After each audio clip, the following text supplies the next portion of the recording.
Hyderabad old సిటీలో లాల్ దర్వాజా బోనాల వేడుకను ఘనంగా నిర్వహిస్తున్నారు. తెల్లవారుజాము నుంచే భక్తులు పెద్ద సంఖ్యలో సింహవాహిని మహంకాళి అమ్మవారికి భక్తులు బోనాలు సమర్పిస్తున్నారు. క్యూ లైన్లలో భారీగా భక్తులు తమ వంతు కోసం వేచి ఉన్నారు. ఉప ముఖ్యమంత్రి భట్టి విక్రమార్క ప్రభుత్వం తరపున అమ్మవారికి పట్టు వస్త్రాలు సమర్పించారు.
హైదరాబాద్ ఓల్డ్ సిటీలో లాల్ దర్వాజా బోనాల వేడుకను ఘనంగా నిర్వహిస్తున్నారు.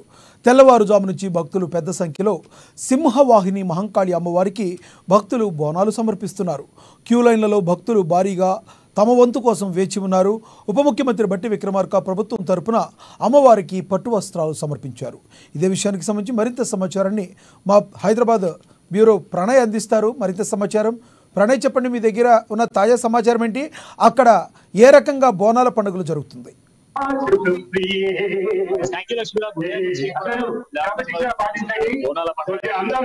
హైదరాబాద్ కూడా పెద్ద ఎత్తున కూడా ఆలయానికి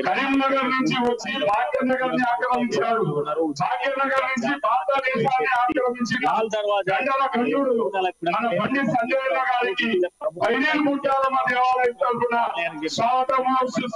ఇప్పటికే కేంద్ర మంత్రి అయినటువంటి కూడా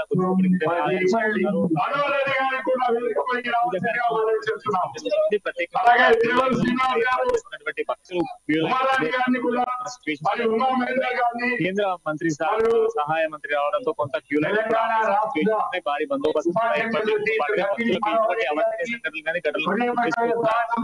ఏర్పాట్లు సిద్ధం చేయడం జరిగింది.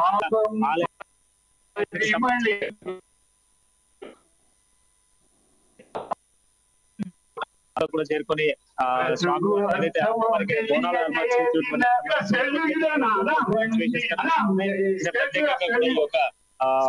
ఏదైతే బోనాల కార్యక్రమానికి సంబంధించి వచ్చేటువంటి భక్తులకు సంబంధించి కూడా ఎటువంటి ఇబ్బందులు తలెత్తకుండా కూడా ఏర్పాట్లు సిద్ధం చేస్తున్నారు. వచ్చేటువంటి భక్తులు దాదాపు వివిధ ప్రాంతాల నుంచి వచ్చేటువంటి భక్తులు కాబట్టి గ్రేటర్ పరిధిలో ఉన్నటువంటి దాదాపు అందరూ కూడా ఈ రోజు బోనాల పండుగ నిర్వహిస్తా ఉన్న సిచ్యువేషన్స్ కూడా కనబడతా ఉన్నాయి. ఇప్పటికే పెద్ద ఎత్తున కూడా బోనాల పండుగకు సంబంధించినటువంటి భక్తులంతా కూడా చేరుకుంటున్న సిచ్యువేషన్స్ కనబడతా ఉన్నాయి. ఉదయం నుంచి కూడా అమ్మవారికి బోనాలు సమర్పిస్తా ఉన్న సిచ్యువేషన్స్ కూడా మనం చూస్తా ఉన్నాం. ప్రధానంగా ఇక్కడికి వచ్చేటువంటి భక్తులకు సంబంధించి ప్రత్యేక క్యూ లైన్లు ఏర్పాటు చేయడం జరిగింది. ఇటు ప్రత్యేకంగా మనం చూసుకుంటే క్యూ లైన్లలో భక్తులకు సంబంధించి కావచ్చు, బోనాలకు సంబంధించి ప్రత్యేక ఏర్పాట్లు ప్రసిద్ధి చేసిన సిచ్యువేషన్స్ కూడా ఉన్నాయి. కేంద్రం నుంచి దాదాపు ఇక్కడ మంత్రివర్గాలతో కూడా చేరుకుంటా ఉన్నారు. కాంగ్రెస్ పార్టీకి సంబంధించిన నాయకులు కూడా ఆలయాలకు చేరుకున్న సిచ్యువేషన్స్ కనబడతా ఉన్నాయి.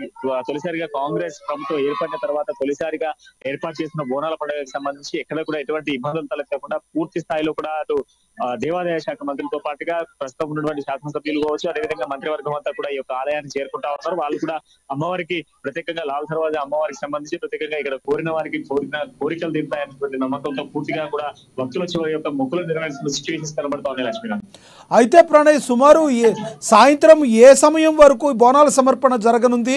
అమ్మవారి దర్శన భాగ్యం ప్రజలకు రాత్రి ఏ సమయం వరకు ఉండే అవకాశం ఉంది? దాదాపు రాత్రి 11 గంటల వరకు కూడా ఈ యొక్క బోనాలకు సంబంధించిన ప్రక్రియ కొనసాగేటువంటి అవకాశాలు ఉన్నాయి. ఆ తర్వాత ఘట్టాలనేటువంటి కార్యక్రమం చేయబోతా ఉన్నారు. పోతరాజులతో పెద్ద ఎత్తున కూడా ఆలయానికి చేరుకుంటా ఉన్నారు. పలారం బండ్లను కూడా తీసుకెళ్తూ ముందుకు వెళ్తున్న సిచ్యువేషన్స్ కూడా కనబడతా ఉన్నాయి. కొంత వివిఐపీలు వచ్చినప్పుడు మాత్రమే కొంత ఆ బోనాలను కొంత ఆపేసిన ప్రయత్నం చేస్తున్నాం. ఇప్పుడు కేంద్ర మంత్రి అయినటువంటి బండి సంజయ్ రావడంతో కొంత భక్తులను ఆపేటువంటి ప్రయత్నం చేశారు. ఎందుకంటే కొంత విఐపీ వచ్చినప్పుడు కొంత క్రౌడ్ ఎక్కువ సిచ్యువేషన్స్ ఉన్నాయి. దాంట్లో ఏమైనా ఇష్యూస్ జరిగేటువంటి అవకాశాల నేపథ్యంలో కూడా భక్తుల్ని కొంచెం ఆపేటువంటి సిచ్యువేషన్స్ ఉన్నాయి. కొంతసేపటి తర్వాత వెళ్ళిపోయిన తర్వాత మళ్ళీ యథావిధిగా భక్తులందరినీ కూడా యథావిధిగా క్యూ లైన్ లో పంపిస్తారు. రాత్రి 11:35 వరకు కూడా యథావిధిగా బోనాల సమర్పణకు సంబంధించినటువంటి అన్ని ఏర్పాట్లు సిద్ధం చేసినామంటూ కూడా ఆలయ కమిటీ చెప్తున్న సిచ్యువేషన్స్ కూడా కనబడతా ఉన్నాయి. Lakshman, thank you Pranay.